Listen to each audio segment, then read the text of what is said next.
This is Nozawa Onsen, a beautiful hot spring village, also a place famous for skiing and snowboarding.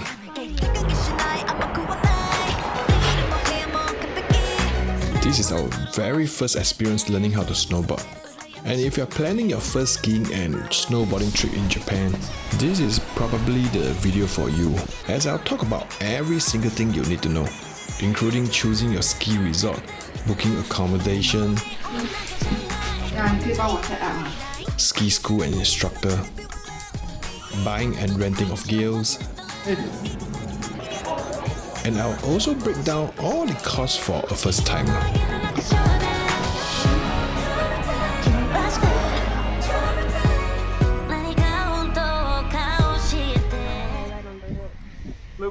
First of all, being new to winter sports, we are sharing our experiences and perspective as a beginner.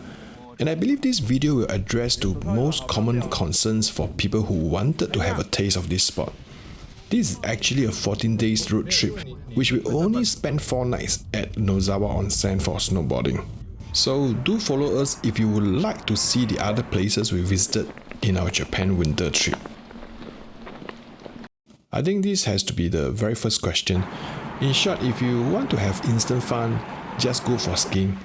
As the saying goes, skiing is easier to learn and get going, but harder to master. And snowboarding is the direct opposite. We jumped into snowboarding as my kids wanted so, as it looked more cool and trendy.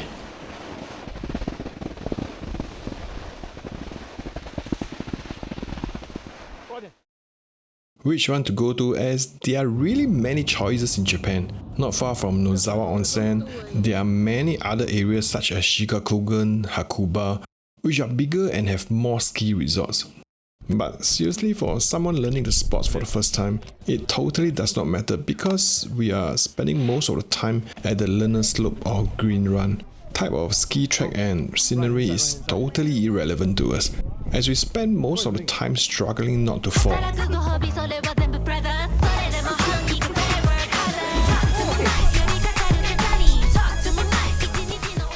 Saying that the scenery is still nice even though we are at the lower part of the mountain most of the time. We chose Nozawa Onsen as the onsen village provide alternate activities other than snowboarding, and it is relatively easy to access to from Nagano station by train.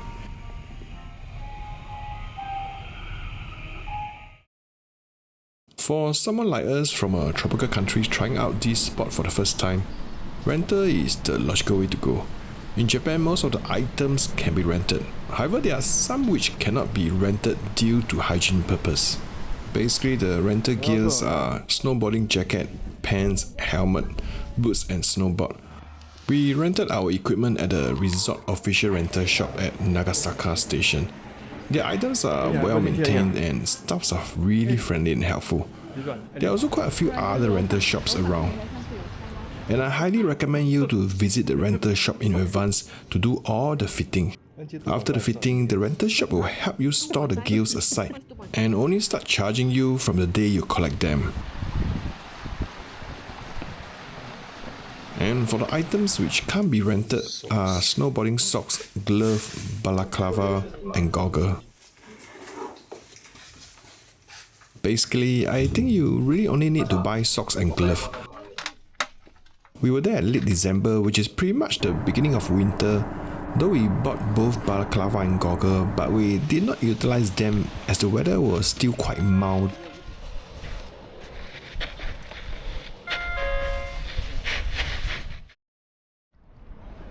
I would suggest shopping at Alpen if you are sourcing for affordable gear. There are multiple branches around Japan, and we visited Alpen Nagoya branch, which is bigger and has a wide variety of choices.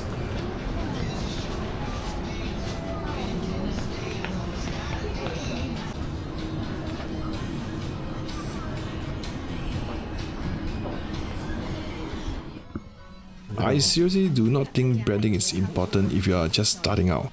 We just went with the cheapest option. And as I mentioned, goggle is the more expensive item, so I suggest not to buy them first. There are also shops in the ski resort, and the one we visited, the price is just slightly higher. So just get it there if you really think you need it. 这个是日本 brand 是不是？ We actually placed snowboarding towards the end of our trip, and after we returned our rental car at Nagano, we took a train to Togari Nozawa Onsen station.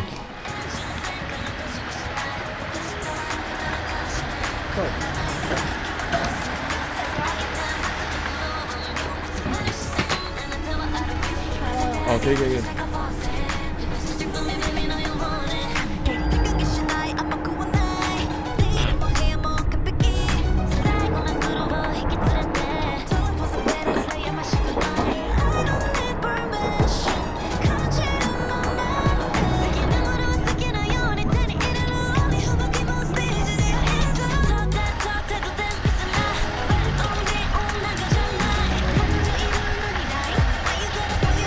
Oh? Yeah.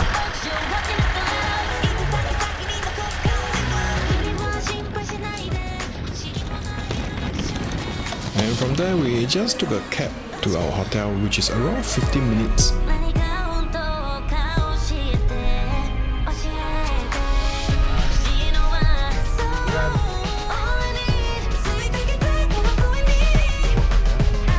If you want to save cost, alight at Liyama station and take Nozawa Onsen liner bus. The journey should be around 25 minutes. Within Nozawa Onsen, everything is accessible by foot.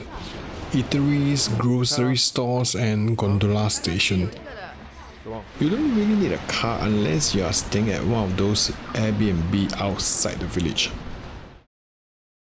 Ideally, you do not want to stay too far away from the two ski gondola stations, Hikage and Nagasawa station.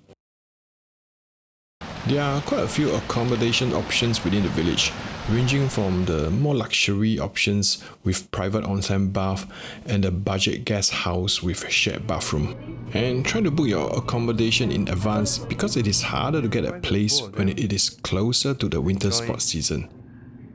Snow so much, right? In my opinion, Nozawa Onsen is not a big place, so it does not really matter where you stay as long as you are staying within the village and everywhere is within walking distance.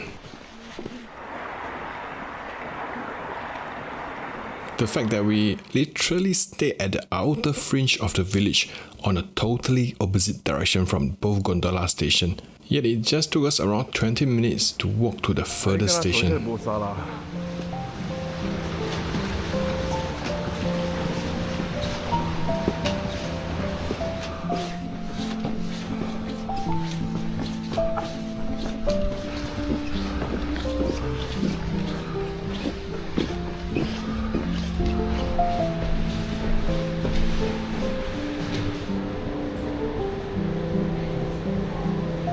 No, this is not. There's one gondola up there.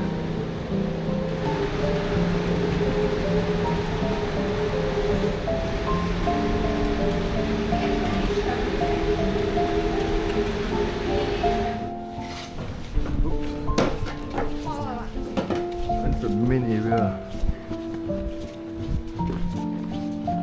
Be careful, it might be slippery.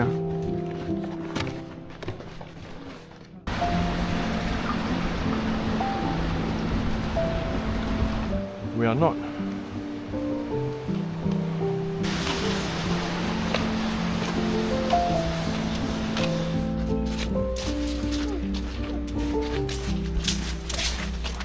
I think it's a freak accident. If you rent your gear at one of the stations and need to travel in between them on different days, just leave the gear at the rental store as they provide free storage. There's pretty even path between the two stations, which is just around 5 to 10 minutes walk.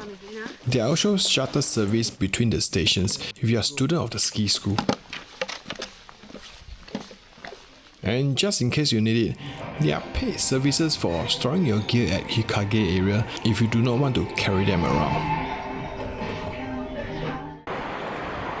Our hotel Nozawa Grand Hotel is around 6 minutes uphill walk from the village center. I will consider this hotel to be on the mid-higher range side. Let me share what was included before reviewing the price we paid.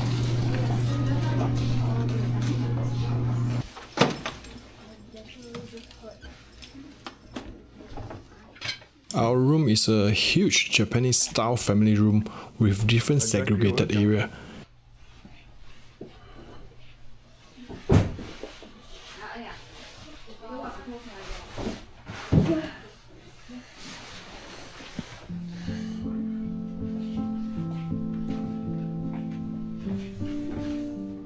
Same thing 啦。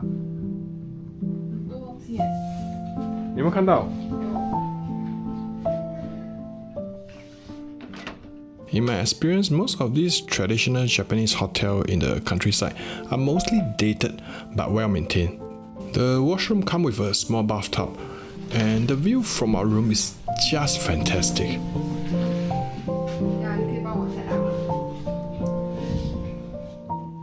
And one of the highlights of this hotel is the indoor and outdoor hot spring bath.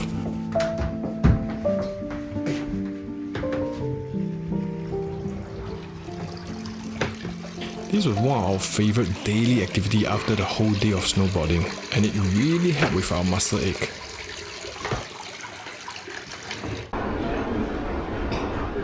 Breakfast buffet is included, with a reasonable spread of Japanese and continental cuisine. But what we are most impressed with is their kaiseki, which is a traditional multi-course fine dining similar to omakase. And the menu of the kaiseki was different every night.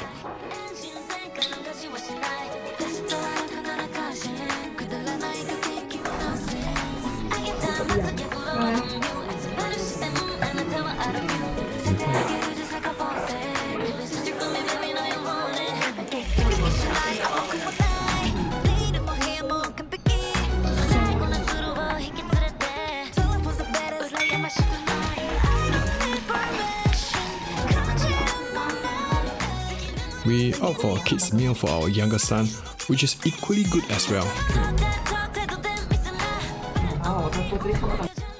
And all this for 53,000 Japanese yen, which is around 430 Sing dollar per night.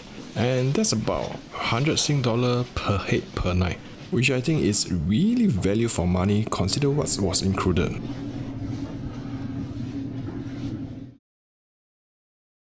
The only meal we had outside was lunch at the ski mountain, which was pretty good and the price is very reasonable.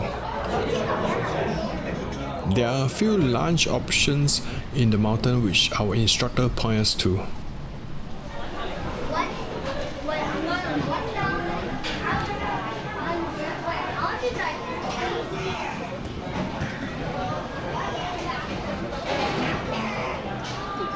Size on.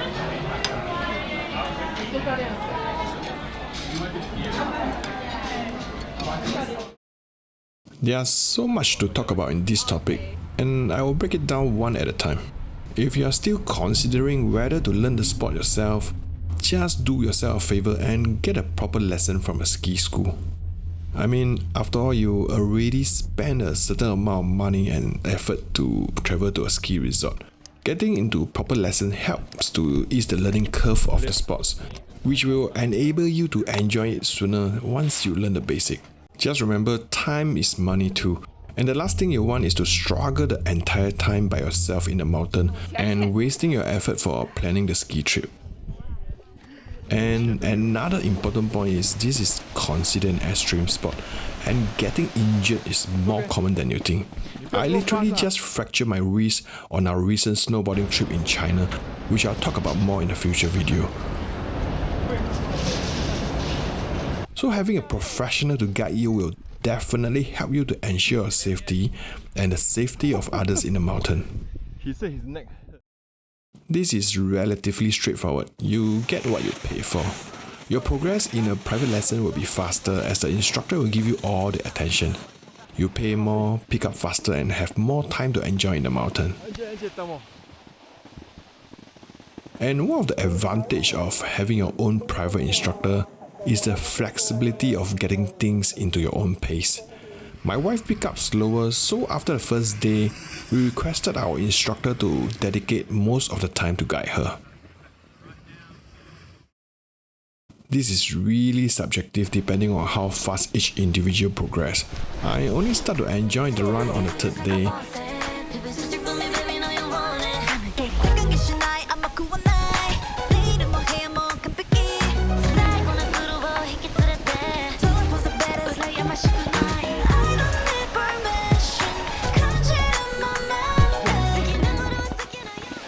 We engage a private instructor for 3-hour lessons per day for all 3 days, which I think is reasonable for a family of 4. There was 2 parcels in the same pocket. Okay. So didn't know what to scan. Confused the machine. This is something no one has any control over. Bad weather such as strong wind condition may affect your skiing schedule, which was what happened to us on the third day of our lesson. There was about an hour delay for our lesson as the gondola cannot operate under strong wind condition, resulting in shorter lesson time. Later part of the day, the weather was pretty bad too, with rain and thick fog, so we decided to end our day early.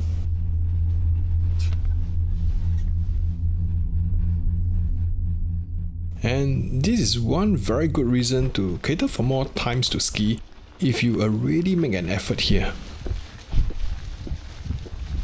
Especially during the period in early season, volume of snowfall can fluctuate as temperature swing is quite huge.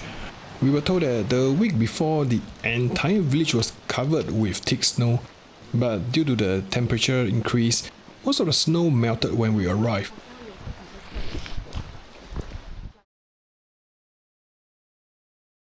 I would like to highlight some of the basic and useful info of Nozawa Onsen if you decided to make this your venue of learning how to ski and snowboard. As mentioned, it is a rather small onsen village, which is home for around population of 4,000. The village is said to be dated back to the 8th century. I always prefer the vibe and ambient of this smaller town and village than the overcrowded city in Japan.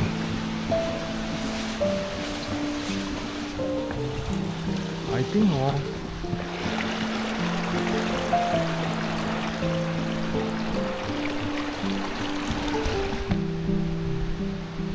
Other than winter sport, this place is also famous for its hot spring, and there are 13 public hot spring baths which is free for visitors.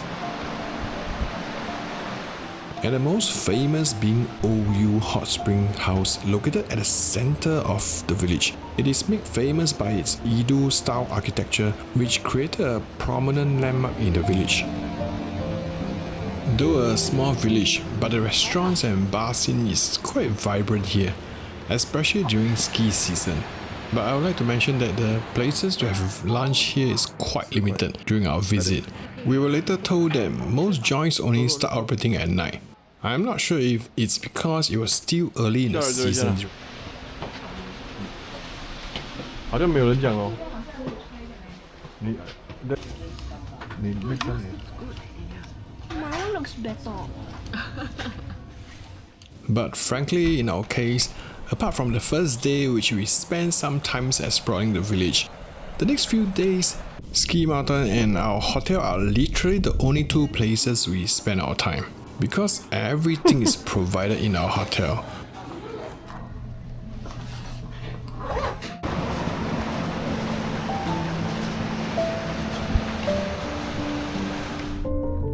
This is my son, Elliot G.